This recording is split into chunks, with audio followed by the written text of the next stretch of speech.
E aí galera, tudo certo? Eu sou o Wellington e hoje a gente vai trocar uma ideia sobre cybercrimes, mas não especificamente aquele golpezinho de phishing que acontece diariamente ali, oferecendo uma promoção que não existe, só que voltado para empresas. A gente teve a ajuda do Daniel Bortolazzo, que é o engenheiro responsável pela segurança da Palo Alto Networks, um cara muito gente boa, que conta pra gente o que fazer em casos se uma empresa pequena sofrer algum tipo de ataque, ou uma empresa grande sofrer algum tipo de ataque, ou até mesmo se o cybercriminoso estiver tentando extorquir uma empresa em caso de um cybercrime. Bom, o Daniel tentou tirar essas dúvidas com a gente aqui, que você acompanha agora, que ficou muito legal. Dá só uma olhada.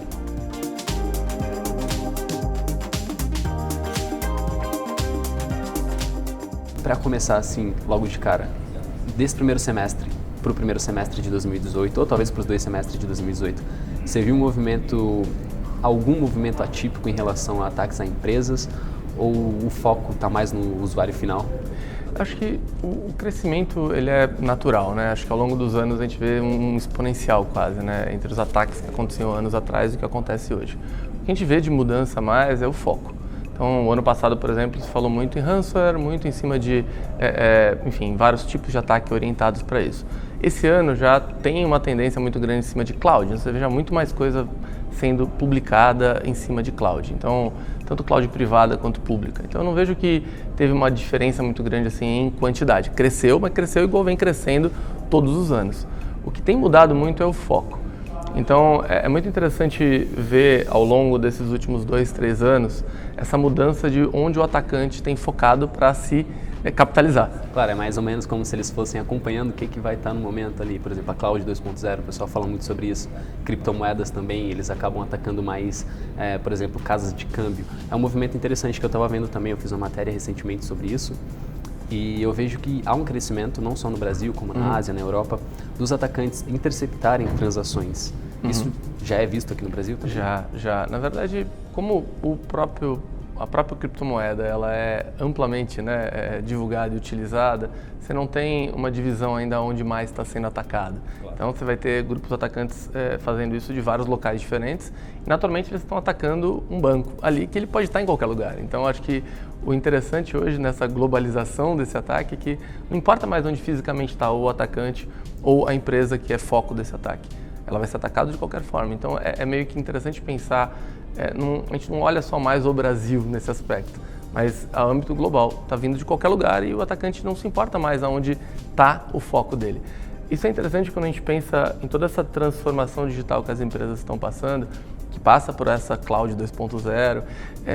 Para o atacante, ele quer atacar aquela empresa. Não importa se ela está na cloud, no ambiente físico, tradicional ou não. O foco é aquela empresa. Então, toda essa tecnologia globalizada e abstraída numa cloud, ela permite que o atacante não tenha mais que se importar onde fisicamente está aquele ambiente. Nesse caso, existem ocasiões onde os ataques virtuais eles também entram no mundo real, mas nesses casos das empresas, é mais o lance deles atingirem o que está na nuvem, o que não está ali físico. Por exemplo, atacar servidor físico.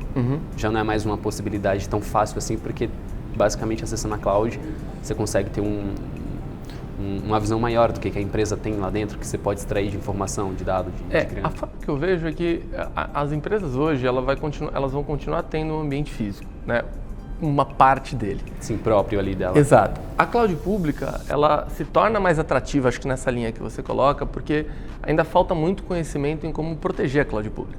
Então, você pega um atacante hoje, se ele tiver que optar por atacar uma empresa, ele provavelmente vai olhar mais para esse ambiente virtual, esse ambiente de cloud pública, inicialmente, do que buscar a infraestrutura tradicional.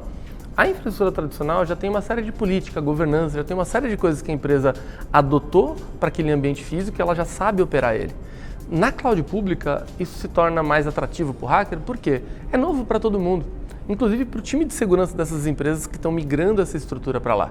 Então eu vejo mais como um ponto de falha um pouco maior por causa do conhecimento, por causa das contramedidas que por anos elas já foram feitas no ambiente físico, que na cloud ela está começando agora. Outro ponto que é importante pensar nessa transição do ataque de ambientes de estrutura privada, tradicionais ou servidores físicos, para uma estrutura virtualizada ou uma cloud pública, é que nessa cloud pública, muitas vezes, toda a gestão e a governança que você tem nela, ela é um pouco mais deficiente do que é no ambiente privado. Se você tiver que subir um servidor novo no ambiente privado tradicional antigo, você tem que subir um servidor na rede, você tem que plugar ele. Tem uma série de partes físicas que vão envolver esse processo. Mesmo sendo um ambiente virtual interno, você tem algumas necessidades que são obrigatórias para subir aquele ambiente. No ambiente cloud público, isso não acontece. Facilmente um desenvolvedor, que normalmente não é aquela pessoa que tem um core em segurança, ela sobe diversos servidores ali sem precisar tocar fisicamente em nada. Então isso causa um potencial maior de erro ali. Então pense que quanto mais configurações, mais alterações, mais pessoas tendo acesso a mexer aquilo, mais automatização você coloca, naturalmente você aumenta o teu poder, o teu risco, porque você está automatizando todo esse erro. Assim, a gente tem que ter o controle das coisas, da segurança no caso, mesmo usando cloud pública ou usando um servidor interno, privado, mas a gente tem que ter um equilíbrio também entre a automação e o humano que vai estar ali controlando aqueles dados, aquelas informações, porque, por exemplo, um erro de digitação pode deixar um servidor exposto na internet e é algo que, por exemplo, empresas que lidam com dados, agora elas vão ter, a partir do ano que vem, a LGPD, a NDP ali em cima delas, mas existem, não vou falar dois pesos e duas moedas, mas, por exemplo, uma empresa com mais grana vai ter mais infra, uma pequena empresa não vai ter tanta grana e não pode investir tanto em segurança. Mas o que uma pequena empresa pode fazer em caso de um cybercrime, um cyberataque a ela, seja na infraestrutura de dados ou no core da empresa mesmo, e o que uma empresa grande pode fazer que também, sei lá, não prejudique os seus usuários, né? Tendo em vista que as duas lidam com banco de dados. Por exemplo, um exemplo de empresa que uma grande rede que vende tênis e uma pequena loja que vende tênis, mas as duas estão lidando com dados. Eu acho que, independente do tamanho da empresa, você precisa ter um plano de resposta a incidente. Ele pode ser mais elaborado, com mais recursos e não só uma infraestrutura de soluções, mas também de pessoas. Acho que a parte de pessoas ela continua muito relevante, processos. Então, você pode ser uma empresa pequena e você tem um plano de resposta a incidente pequeno, onde você vai ter ali dentro desse plano de resposta a incidente o que você precisa fazer durante uma crise. Então, quando você pensa o que fazer durante um ataque, eu acho que a gente está num momento interessante de pensar um pouco o que a gente faz antes do ataque. Então, antes do ataque, eu acho que você tem que ter um plano de resposta a incidente. Uma analogia que eu faço interessante disso é como um plano de abandono de prédio ou uma brigada de incêndio.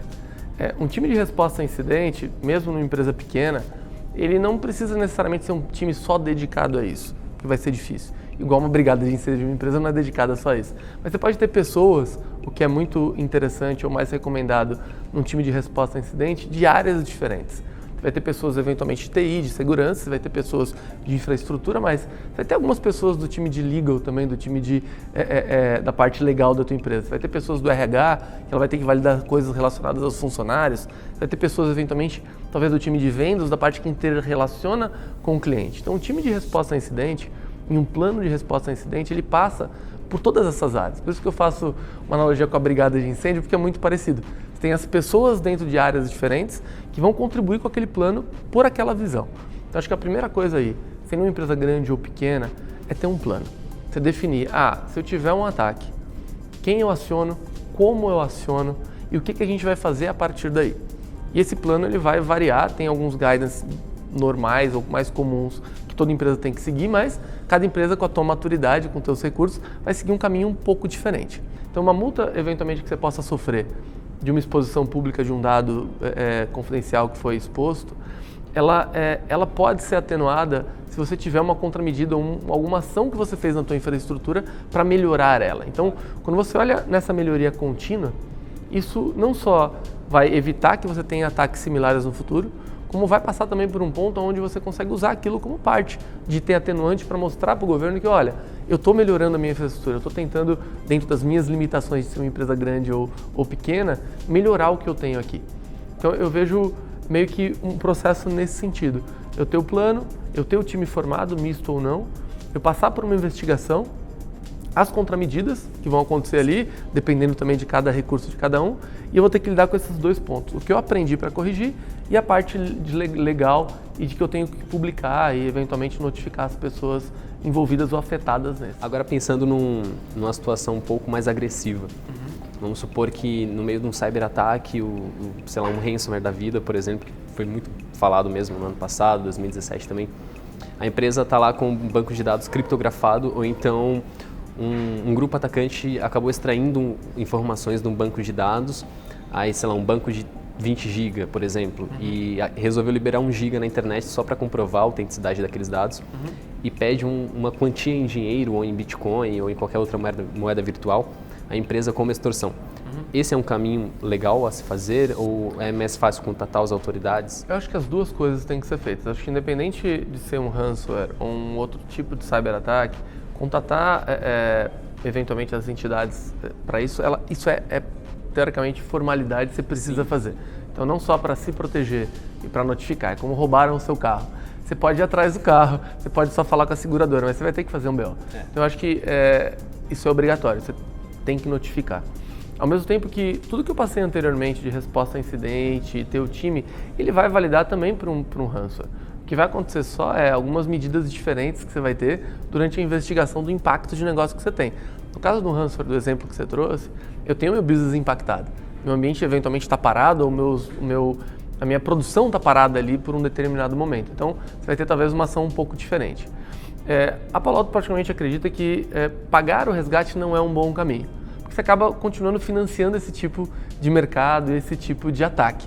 Então, eu acho que, da mesma forma como a gente falou num tipo de crime físico até, se você continuar financiando isso continua sendo rentável para o atacante. Então, ele vai continuar fazendo aquilo. Então, eu acho que pagar o resgate, para mim, eu acho que ele é uma última opção. E a gente tenta e deveria evitar ela todo o tempo. A gente não concorda em seguir desse jeito. Muito bom, cara, obrigado. Foi muito bom, muito prazeroso, muito legal mesmo bater esse papo contigo. Bom, gente, e é isso. Queria agradecer ao pessoal da Palo Alto, ao Daniel, e agradecer a vocês também. Se inscrevam no canal pra gente trocar mais ideias no futuro. E é claro, mais debates, mais informações, mais matérias e tudo mais em breve aqui no canal do IT Fórum 365. Fiquem ligados. Valeu, tchau, tchau.